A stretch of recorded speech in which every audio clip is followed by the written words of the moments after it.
Pakistan air force academy Asghar Khan میں 144ویں G D pilot, 90ویں انجینئرنگ کورس اور 100ویں اے ڈی کورسز کی پاسنگ آؤٹ پریڈ منعقد ہوئی۔ Chief of army staff general Qamar Javed Bajwa مہمان خصوصی تھے، جبکہ air chief marshal Mujahid Anwar Khan نے بھی تقریب میں شرکت کی۔ ترجمان افواج پاکستان کے مطابق آرمی چیف نے گریجویٹ ہونے والے کیڈٹس کو یہ سنگ میل عبور کرنے پر مبارکباد دی، اور اس موقع پر اپنے خطاب میں جنرل قمر جاوید باجوہ نے کہا کہ پاکستان ایک پرامن ملک ہے جس نے عالمی اور علاقائی امن کے لیے بہت قربانیاں دی ہیں۔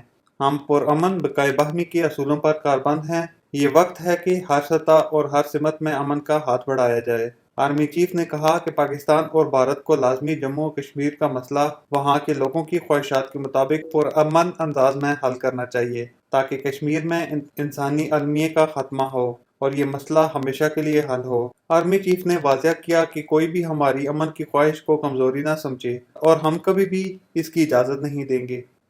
افواج پاکستان کسی بھی قسم کے خطرے کا مقابلہ کرنے کے لیے ہمہ وقت تیار ہے۔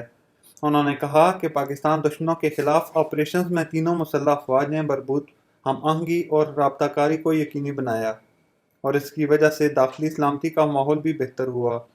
آرمی چیف نے اس موقع پر دہشت گردی کے خلاف جنگ میں پاک فضائیہ کے کردار کی بھی خصوصی طور پر تعریف کی، اور کہا کہ جس طرح ہمارے بہادر فضائی والیئرز نے اپنی پیشہ ورانہ مہارتوں کا مظاہرہ کیا اور آپریشن سوئفٹ ریٹارڈ کے دوران جس صلاحیت کا مظاہرہ کیا گیا وہ ہمارے عزم اور باصلاحیت ہونے کا منہ بولتا ثبوت ہے، اور پوری قوم کو اپنی ایئر فورس پر فخر ہے، اور انہیں یقین ہے کہ پاک فضائیہ مستقبل میں شاندار روایات کی بلندیوں کو چھوئے گی۔ آرمی چیف نے اس موقع پر سعودی عرب کے کیڈٹس کی اکیڈمی میں موجودگی کو بھی سراہا اور کہا کہ یہ پاکستان اور سعودی عرب کے درمیان بہترین تعلقات کا عکاس ہے۔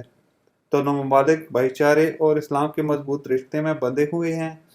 ترجمان کے مطابق مجموعی طور پر 133 کیڈٹس نے گریجویٹ کیا، جس میں سے 11 سعودی ایئر فورس کے کیڈٹس اور 6 لیڈی کیڈٹس بھی شامل تھے۔